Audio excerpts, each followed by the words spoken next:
Sup everyone, I'm your female otaku, and I'm here to show you my favorite anime of 2018. This isn't going to be a ranking video, since 2018 had way too many good series to rank.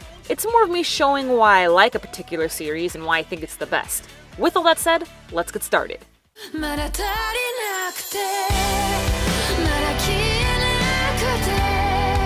After the Rain was the only series this year that made me read the manga. It's not because the anime was a horrible adaptation, but because I couldn't wait for the next episode. The premise sounded pretty gross to me at first. A story about a girl who falls in love with some pathetic 40-year-old man isn't very appealing. But that's actually a MacGuffin, meaning that it tricks you into thinking that it's about something else, in this case a romance. When in actuality, After the Rain is a redemption story. The older man is a retired writer, and the main girl gave up on being a track and field star. The two inspire one another to pursue their dreams once more, and it's very touching. In a legal way, okay? It's not creepy.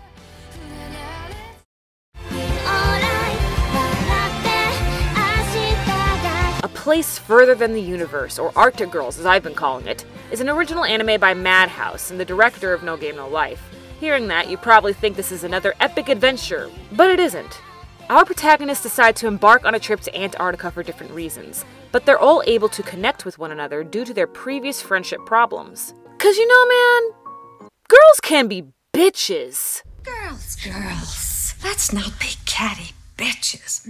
You got the ones who spread rumors, the ones who never talk to you to your face, and the ones that judge you on the spot. These girls want away from all that drama. They escape to Antarctica for a few months and bond over life, desires, and a genuine friendship. One of the things that I really liked about Arctic Girls is that not all of them forgive the bitches who backstabbed them. It's totally healthy to be angry, and it's okay to shout out your feelings, because talking about it and getting mad for a few minutes feels way better than holding it in for months and months.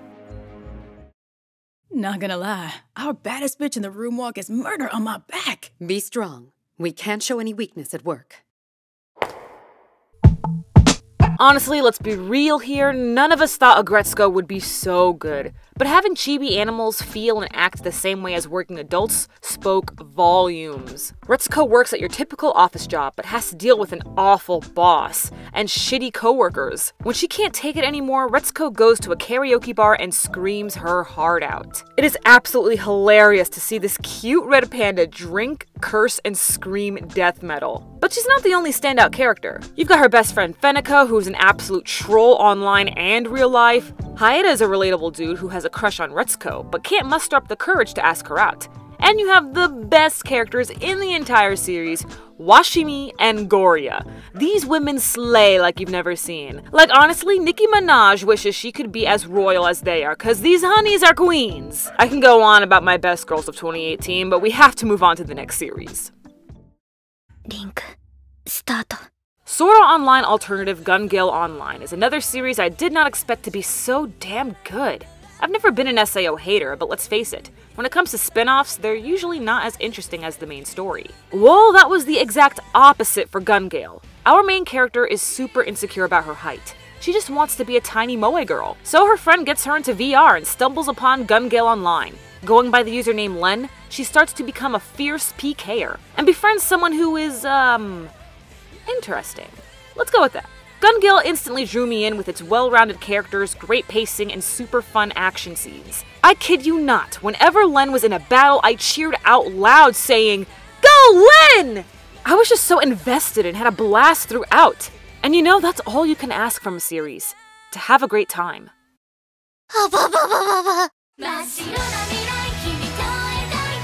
Yep, we've got another anime from the spring 2018 season, and it's Comic Girls. Over the years, I've been developing a soft spot for slice-of-life anime that's mixed in with something nerdy, such as New Game, where they develop video games, or Shirobako and Girlish Number. Comic Girls focuses on a girls' dormitory specifically for mangaka, but the heart of the anime isn't the cuteness, but the legit struggles our protagonists go through when trying to make it in the manga industry. There were plenty of depressing and sad moments in Comic Girls that put a frown on my face. Trying to improve your style, writer's block, rejection, haters are all real struggles that every creator deals with. And while there are numerous adorable and sweet antics, I'm happy that Comic Girls took the time to show you that making it in the entertainment industry is difficult.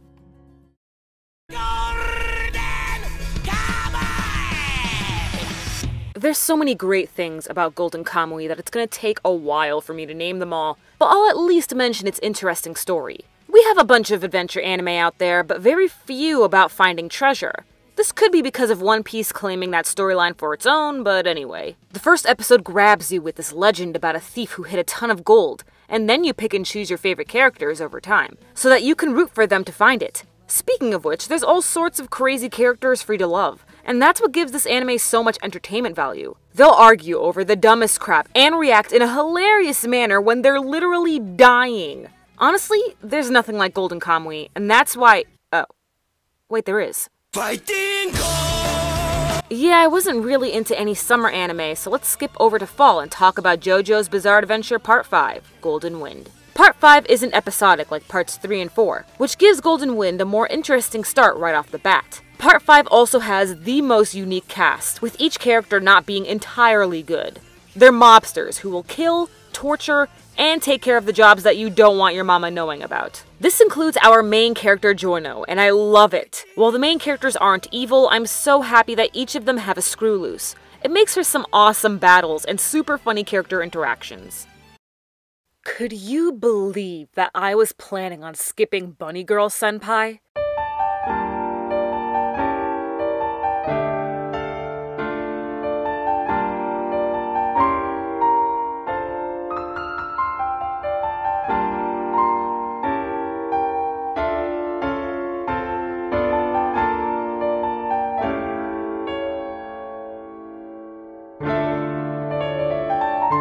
As fate would have it, I ended up watching the first episode. There was a lot of anime from the fall season that I ended up putting on an indefinite hold, meaning that I'll most likely not finish it anytime soon. This included SAO Season 3, Run with the Wind, Tsurune, Goblin Slayer, and Bunny Girl Senpai. There was only one fall anime I was finally able to get back to watching weekly after putting it on hold for a whole month, and that was Bunny Girl Senpai. You see, I couldn't take missing out on the romance between Sakuta and Mai, or the next supernatural phenomenon. While binging, I was actually able to connect with the second to last arc on a personal level, and that meant a lot to me. This series is witty, heartbreaking, heartfelt, and fascinating all at the same time. So I'm hoping that Crunchyroll brings the sequel film that concludes the story to US theaters as soon as they can. Now, I do have an anime that's without a doubt my anime of the year, and even one of my favorite anime of all time. While this isn't a ranking video, I still have honorable mentions since I have to cap it off somewhere. So before I show you my number one, maybe check out some of these anime.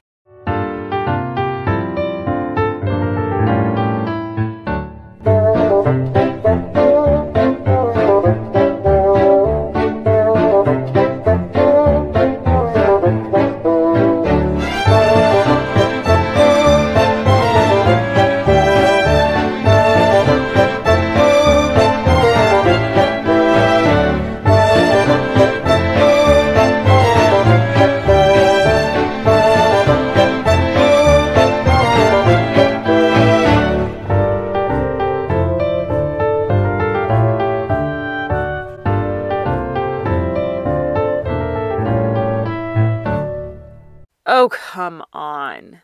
You know what my anime of the year is.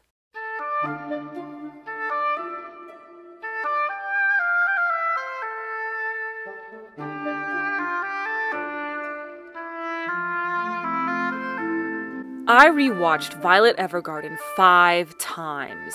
It is a masterful work about the importance of expressing your emotions to another. Words are powerful, and we cannot read minds. So tell your friend, your family member, neighbor, or lover how you truly feel about them. Because if you don't, they could suddenly disappear from your life, and you'll regret it forever. Seeing Violet help others to convey their feelings on paper when she doesn't even understand emotions was a spectacular journey throughout. Not only did we get numerous of ugly cry-inducing scenes, but also gorgeous spectacles. But Violet Evergarden means so much to me personally because it helped me regain my lost emotions during a super depressing period in my life. For that, I am forever grateful.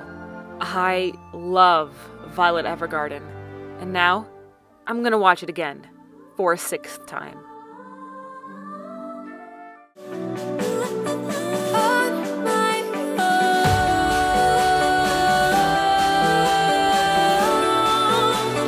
Special shout out to every single one of my patrons who donated to my Patreon this year. This is most likely my last video essay of the year, so thanks to them that I was finally able to buy a new laptop and download Adobe Premiere Pro, so please look forward to some amazing content in 2019. If you want to let me know what anime were your favorites, then please, click on the link in the description to vote in the Kotatsu Annie Awards. Polls close on December 30th, so get to it. I'm your female otaku. Sayonara.